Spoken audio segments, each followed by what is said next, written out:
Boa noite a todos, graça e paz.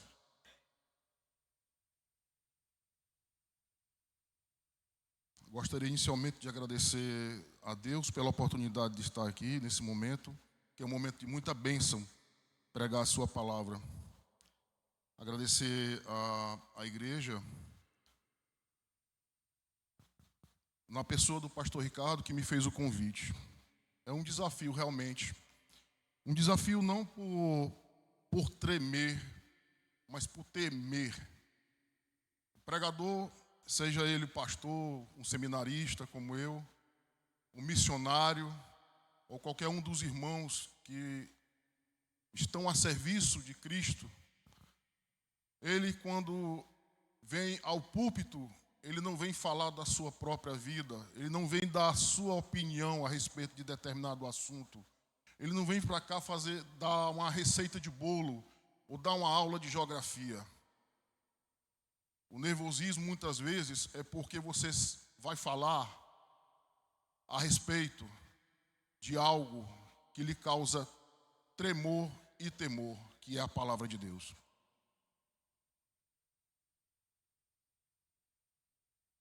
Irmãos, dando procedimento à série de mensagens da jornada, o tema que me foi proposto pela igreja foi intimidade com Deus. A referência é o livro de Esdras, no capítulo 8, do verso 21 ao 23. Por favor, abramos as nossas Bíblias para acompanhar.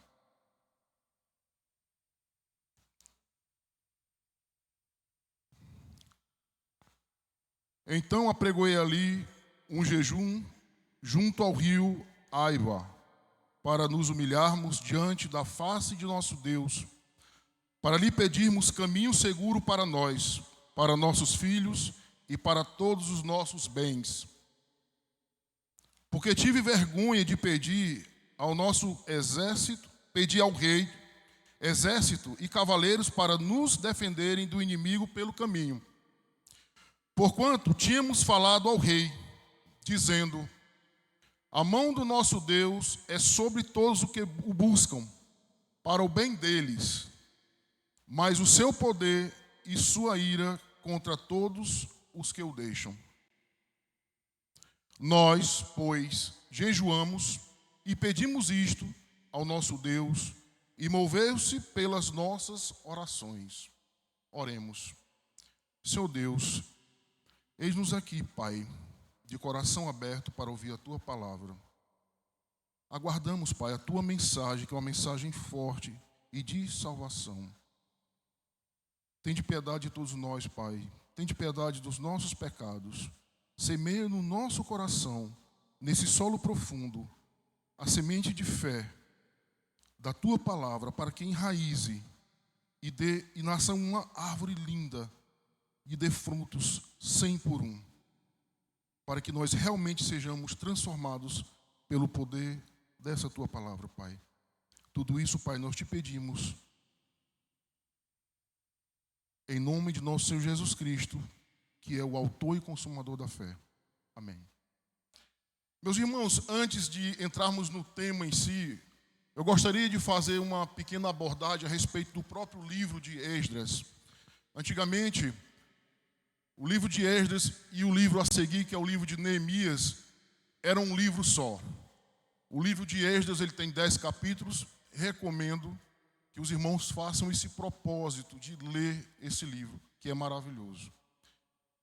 Nós podemos dividir da seguinte forma: do capítulo 1 ao capítulo 6, nós temos um personagem chamado Zorobabel, que é um líder que aparece já no capítulo 1 com o decreto de Ciro, o rei persa, que é o rei que liberta o povo de Deus da mão, das garras dos babilônicos. Esdras aparece a partir do capítulo 7. Cada um deles tem um papel crucial na história da salvação, na história do povo de Deus.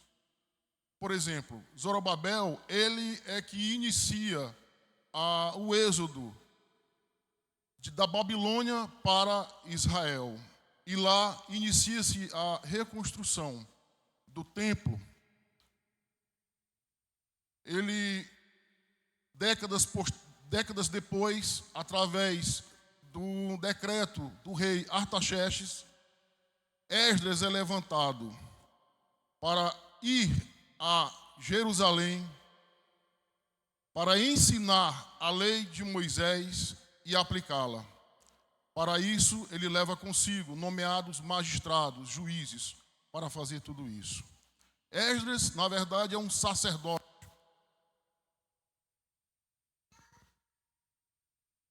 Esdras, na verdade, é um sacerdote.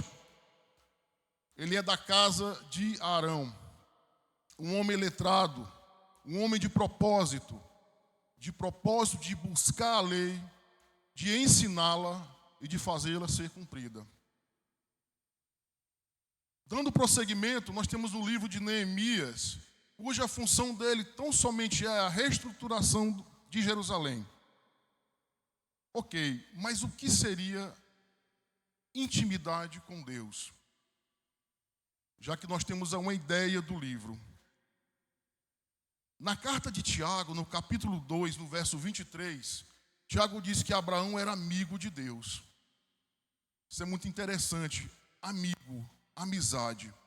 Será se uma pessoa que você não conhece, mas que chega na igreja e senta ao seu lado, você a considera amiga? Então o que seria realmente amizade?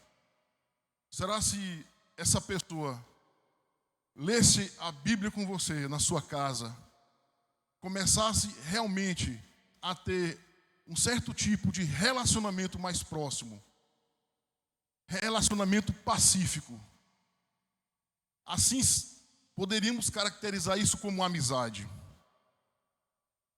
Charles Spurgeon, quando ele analisa o Salmo 25, no seu verso 14, na tradução Ara, diz que o segredo do Senhor é para os que o temem. Quando ele analisa a palavra segredo, ele diz que a palavra traduzida por segredo é amizade. Isso significa relacionamento familiar. Segredo, logo, significa intimidade confidencial. Todo aquele que mantém intimidade com Deus, teme a Deus. Porque a intimidade do Senhor, segundo o Salmo 25, é para aqueles que o temem. E somente os filhos de Deus temem a Deus. Obrigado, senhora.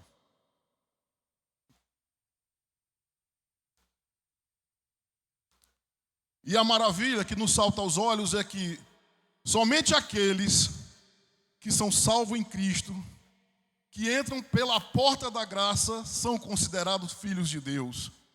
Porque somente verão ao Pai aqueles que vêm pelo Filho. Porque quem vê o Filho, vê ao Pai.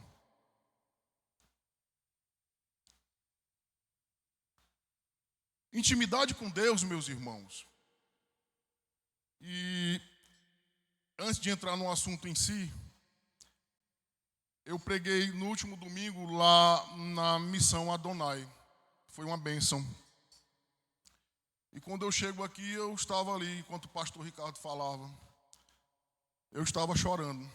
Acho que ninguém percebeu, acho que nem minha esposa. Porque o pastor Ricardo, por 2 vezes, mencionou o tema de hoje, né? Intimidade com Deus. Porque intimidade com Deus, quem prestou atenção no que o pastor falou, intimidade com Deus é fazer a vontade de Deus. E a vontade de Deus, ela está expressa na sua palavra.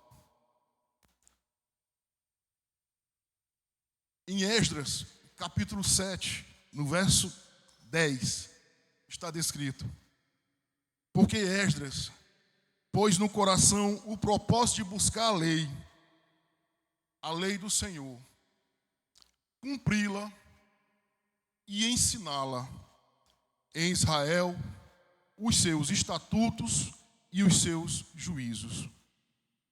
E aqui nós vemos o exemplo de Esdras. Ele busca, ele ensina e ele cumpre e faz cumprir.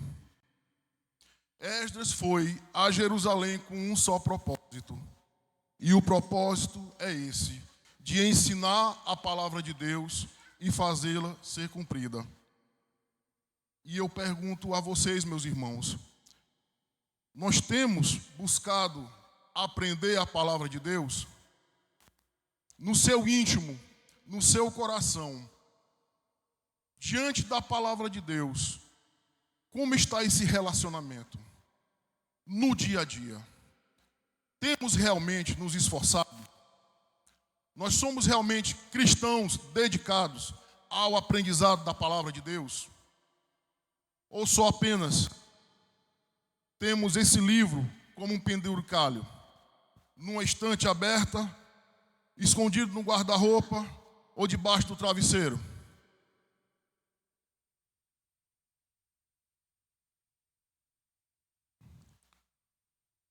Temos buscado cumprir a vontade de Deus de acordo com o que está na palavra e não de acordo com o que eu acho que está na palavra? Aquilo que eu sigo, aquilo que eu cumpro, vem da palavra ou vem das vozes da minha cabeça, ou vem da televisão, ou vem desse bicho chamado celular? E aqui, na minha humilde opinião, vem a coisa mais séria.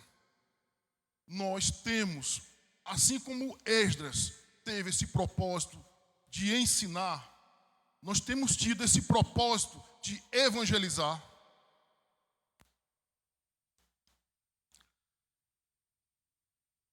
Muitos acham que evangelizar é para os pastores somente, ou para missionários, ou para os irmãos que estão na liderança, que são responsáveis pelo ensino na EBD, por exemplo. Ora, Cristo disse: ide por todo o mundo e pregai a toda. Isso é só para mim? Isso é só para o pastor Ricardo? Isso é para todo aquele que foi chamado. Isso é para todo aquele que conheceu a Cristo. Isso é para todo aquele que teve seu nome escrito no livro com o sangue dele. Eu acho interessante, para não dizer esquisito, é a pessoa que conhece a salvação genuína, que ouve falar de Cristo, que vem ao culto e escuta o pastor falar dessa palavra que salva, dessa palavra que nós não nos envergonhamos, porque é o poder de Deus para a salvação de todo aquele que crê. E ele retém essa palavra, não passa adiante. É como uma pessoa que ganha um presente maravilhoso e esconde. Eu pergunto a vocês, quando vocês ganham aquele presente maravilhoso, qual é a primeira vontade que nos dá? É de mostrar, não é? Assim é a salvação, assim é a palavra de Deus, assim é o Evangelho. Quando o Senhor nos buscou através do Espírito Santo, no dia 30 de dezembro de 2021, 1h56 da tarde, em casa, através de um vídeo de TV. Eu me lembro daquele momento como se fosse hoje. A minha conversão foi com a Bíblia na mão, uma Vulgata Latina, uma Bíblia católica. Mas eu só acreditei no que aquele pastor falou depois que eu verifiquei que era verdade. A fé aflorou no meu ser. Meus olhos saltaram. E desde então, nunca mais tirei meus olhos desse livro espetacular, mas que muitos crentes têm negligenciado. É melhor achar que é ignorância, falta de conhecimento, do que negligência. Porque a negligência, você sabe a importância, mas mesmo assim não faz. a mesma coisa, é de pregar o evangelho. Essa missão, esse propósito, não é somente para os pastores e missionários, é para cada um de nós. E como diz Paulo em 1 Timóteo, pregue, se possível, com palavras. Em outras palavras, dê testemunho. Dê testemunho na sua vizinhança. Você é um bom vizinho? Ou você é o primeiro a botar lama na porta da sua vizinha, para deixar ela chateada? Que tipo de crente? Ela não vai querer nunca vir na tua igreja. Ela ouve tuas blasfêmias. Ela ouve teus palavrões, tuas músicas mundanas. Ela ouve a briga do casal dentro de casa. Esse tipo de testemunho, esse tipo de evangelização é nulo. Ele é réprobo, ele é inútil, ele é vão, ele é inócuo totalmente diante do Senhor. Na verdade, testemunhamos contra Cristo e não a favor dele. Isso não é evangelizar, isso não é palavra de Deus. O Salmo 119, verso 105. Lâmpada para os meus pés é a tua palavra, é luz para os meus caminhos. A primeira vez que eu ouvi esse verso, irmão Brito sabe, porque foi ele que falou. Lembra, irmão Brito? Grudou no meu cérebro que nem chiclete.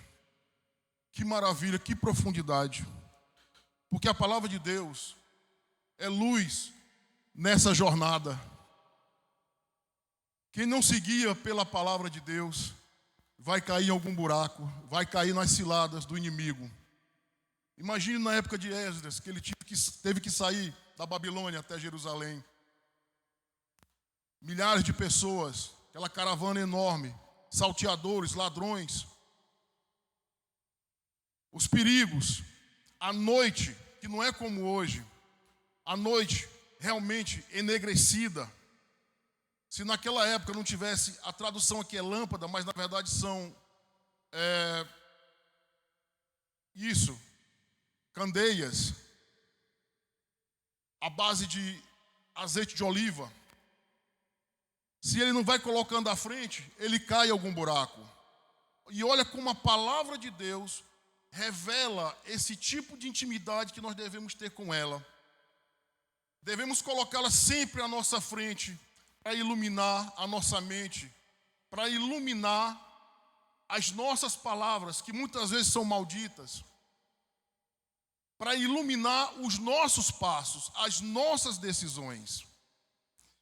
E a firmeza de Esdras estava no Deus que estava na palavra de Deus, e não no Deus professado, dito pelo mundo.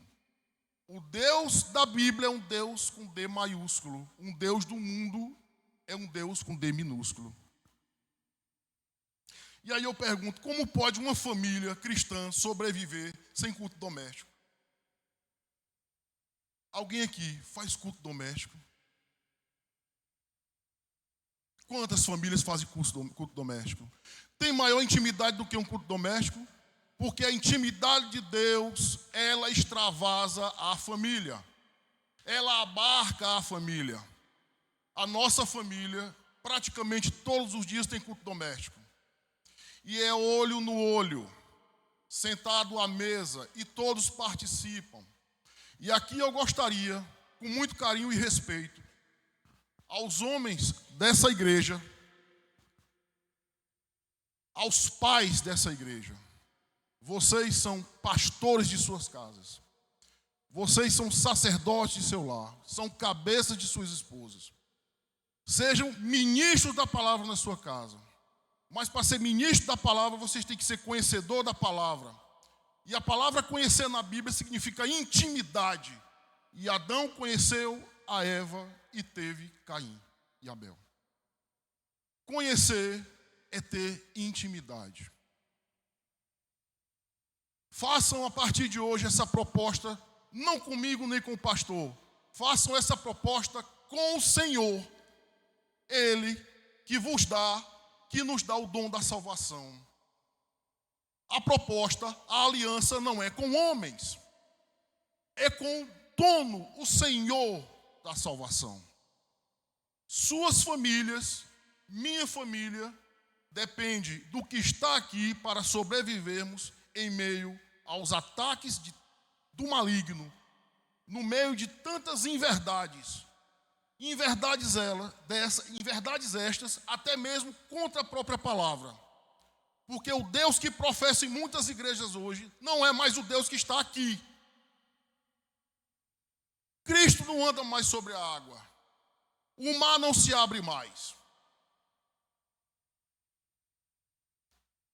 Ouçam bem o que alguns falsos pastores liberais falam por aí.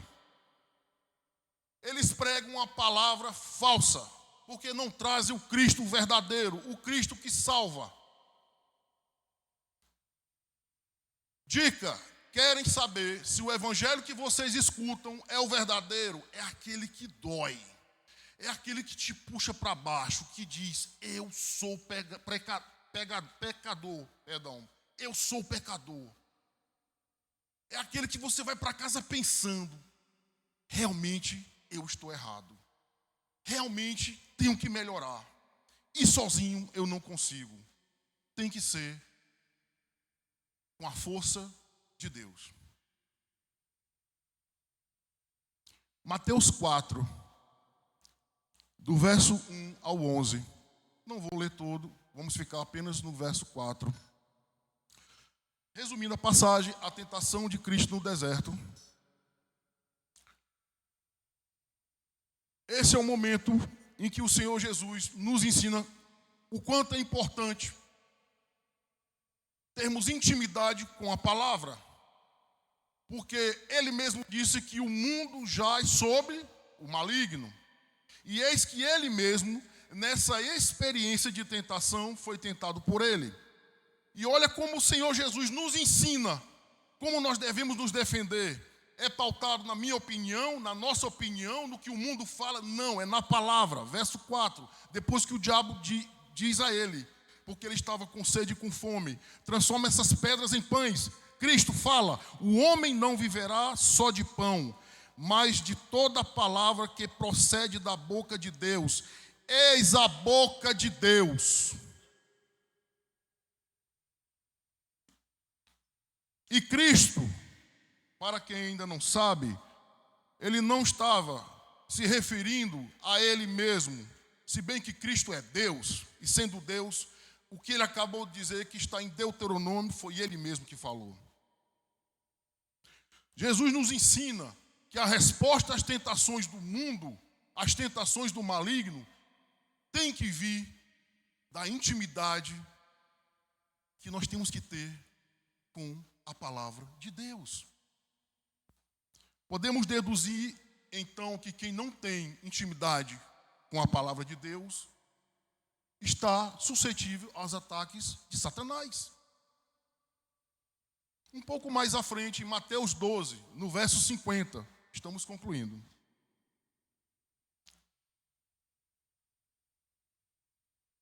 Portanto, aquele que fizer a vontade de meu Pai celeste, esse é meu irmão, minha irmã e minha mãe.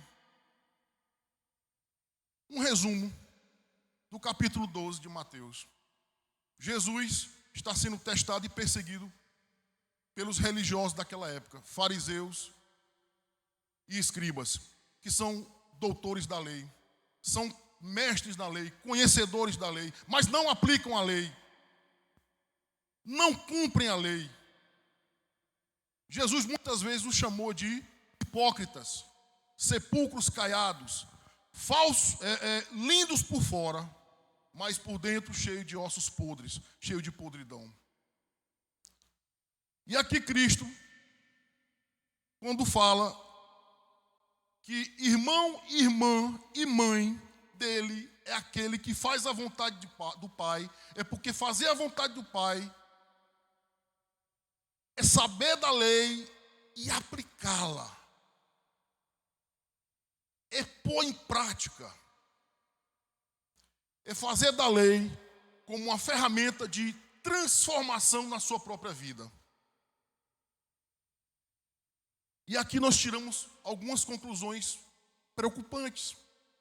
Porque não adianta tão somente conhecer a lei. Não apenas conhecer da doutrina da igreja. Porque Satanás não se importa com isso. O mundo está cheio de teólogos. Cada um mais sabichão do que o outro. Na internet é só o que tem. Instagram é só o que tem, a gente dando opinião. E quando você vai ver a opinião e confrontar com a palavra, são as coisas mais absurdas que existem. Satanás não se importa com o tanto que você aprende da lei. Contanto que isso não seja uma alavanca de transformação na tua vida e no teu meio. Enquanto isso não te transforma, e você não se torna um vetor de transformação na sua família e na sua comunidade, Satanás está de braços cruzados, quiçá até batendo palmas para você. Não seja apenas um doutor da lei, porque você vai se assemelhar aos fariseus. Você vai se tornar um hipócrita, aquele que tem o conhecimento da lei, mas não aplica.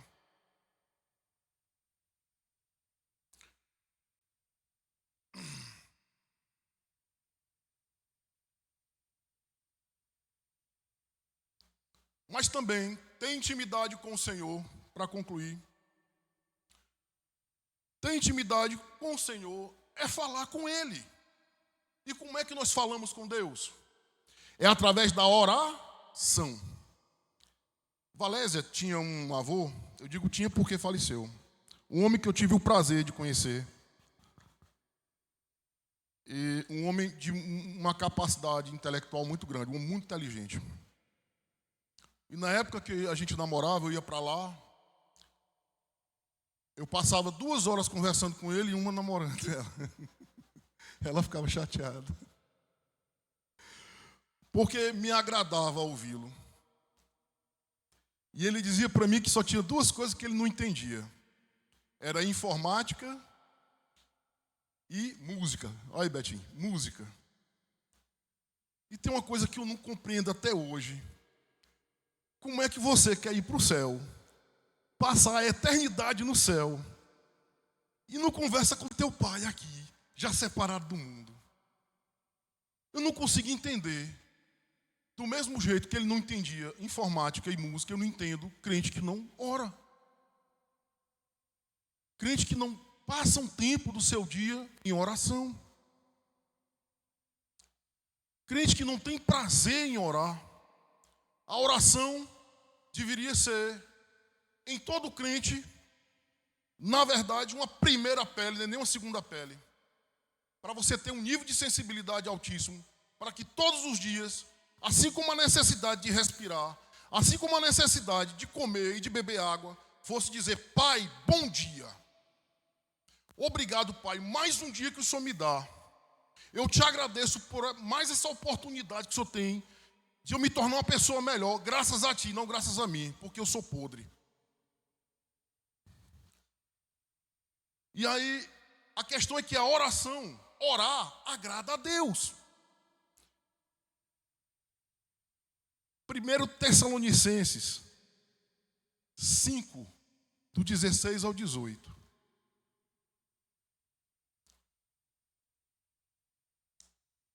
Orar agrada a Deus. Paulo diz: estejam sempre alegres, orem sem cessar.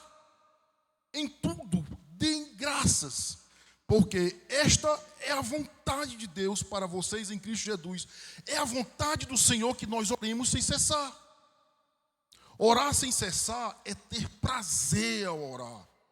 Tem que ser algo que já faz parte da sua vida, que já faz parte da nossa vida, e não algo como o cumprimento do dever do nosso trabalho, que temos que marcar um ponto, que temos que cumprir uma jornada de expediente para no final do mês receber um salário. Não.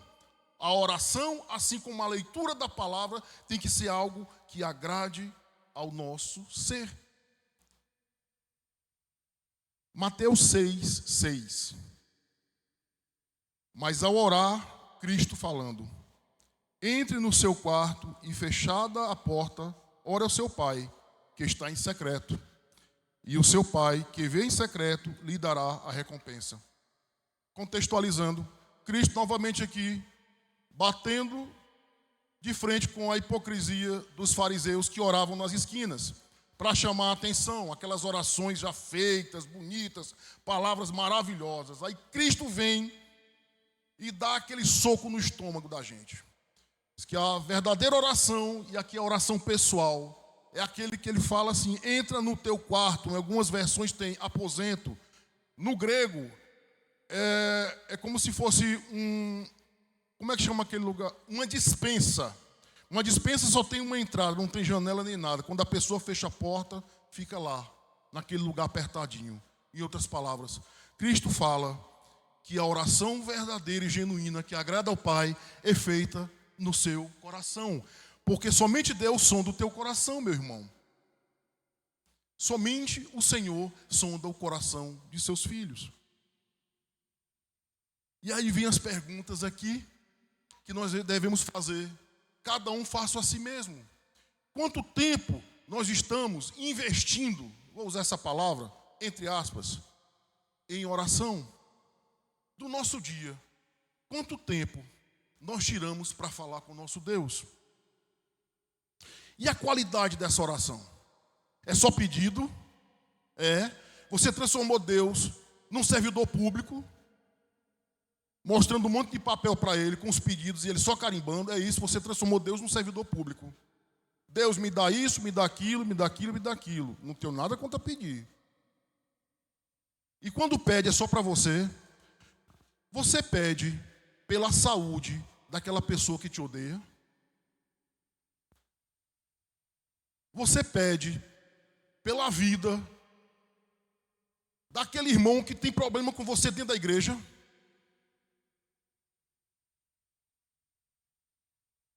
Você pede pela vida daquele político que foi eleito e você não gosta dele? Ou você odeia ele? Porque Deus sonda teu coração. Temos sido gratos em nossas orações? Agradecemos por tudo? Ah não, mas hoje eu comi só arroz. Teve teu vizinho que não comeu nada, para estar com fome até agora. Divide o teu arroz com ele. Ingrato. E a nossa conversa com Deus, como é? Palavras montadas já, tudo encaixadinho? Palavras bonitas. Não repetir as palavras. Cristo já falava. Seja franco com Deus. Diga: Senhor, eis-me aqui. Eu sou um pecador. Paulo falava. Paulo diz na Bíblia: eu, o pior dos pecadores. No dia que eu li isso, uma vez eu falei com o Eduardo: e quem sou eu, Senhor? Se Paulo, que teve tanta intimidade com o Senhor, se considerava o pior dos pecadores, então eu sou o quê?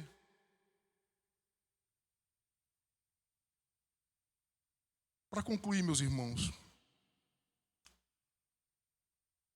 essa jornada, quando eu vi esse cartaz pela primeira vez, numa das pregações do pastor Ricardo, do dia 14, eu vi essa senhora indo, né? E eu me lembrei que, na verdade, nessa jornada que é a nossa vida, a gente vai chegar em algum lugar, não é verdade? Todo mundo vai chegar em algum lugar. Então nós temos dois tipos de pessoas. Nós temos o primeiro tipo de gente, o primeiro tipo de pessoa, que é que vai naquela musiquinha, deixa a vida me levar. É aquela pessoa que não tem compromisso com nada. Não tem compromisso com a palavra, não tem compromisso com oração. Intimidade também é ser santo, não liga para a santidade, acha que santidade é coisa ultrapassada, velha, arcaica. Não tem compromisso com a própria igreja que frequenta. Eu estou falando frequenta e não que ele é membro, né? E não tem compromisso em servir essa igreja.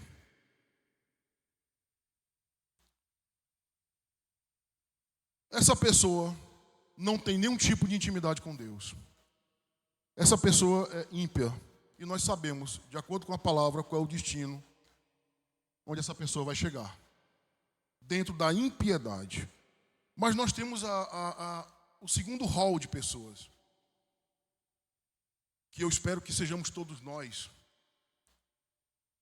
Somos pessoas que, no nosso contexto cristão, nós podemos responder com segurança que nós buscamos a salvação que está em Cristo Jesus. O nosso objetivo no final dessa jornada é chegar ao céu, e lá estaremos. A nossa jornada, meus irmãos, ela já começa aqui na terra, separados em santidade, porque foi para isso que nós fomos chamados, para ser santos e irrepreensíveis na pessoa de Jesus Cristo. E a nossa santidade será medida na pessoa de Jesus Cristo. Mas para isso é essencial que nós tenhamos algo que muitos estão negligenciando. Temos que ter um íntimo relacionamento com o Senhor. E para começar, ter esse íntimo relacionamento com o Senhor, a proposta, desde sempre, é que nós tenhamos intimidade com Ele através da Sua palavra e através da oração. E como está descrito no profeta Oséias 6:3, conheçamos o Senhor e esforcemo-nos por conhecê-lo. A partir do momento em que você tem intimidade com Deus, essa intimidade é eterna. Vamos fechar nossos olhos. Amado Deus, eis a Tua palavra que foi semeada em nossos corações. Que germine, Pai, e que a partir de hoje nós realmente celebremos contigo uma aliança, um propósito de cumpri-la. Porque todo aquele que é tabernáculo, casa, moradia do Espírito Santo é guiado por Ele. E o Espírito Santo nos assiste, Pai, em nossas fraquezas, fraquezas físicas, fraquezas morais, fraquezas psicológicas. Nos ajuda, Pai, a ser melhores filhos para Ti. E aqueles que ainda não se encontraram como os filhos de Deus, saiba que ainda não acabou. Ainda é tempo de se arrepender. Ainda é tempo de abarcarmos e de ingressarmos nessa grande festa que é a salvação. Mas para isso, nós temos que nos humilharmos diante de Deus, no pó da terra, e dizer: Senhor, eu pequei. Me ensina, Pai, os Teus estatutos, os Teus decretos. Me ensina, Pai, mais a Tua palavra. Escreve ela no meu coração, Pai. Tudo isso, Pai, nós te pedimos, em nome de Jesus Cristo. Amém.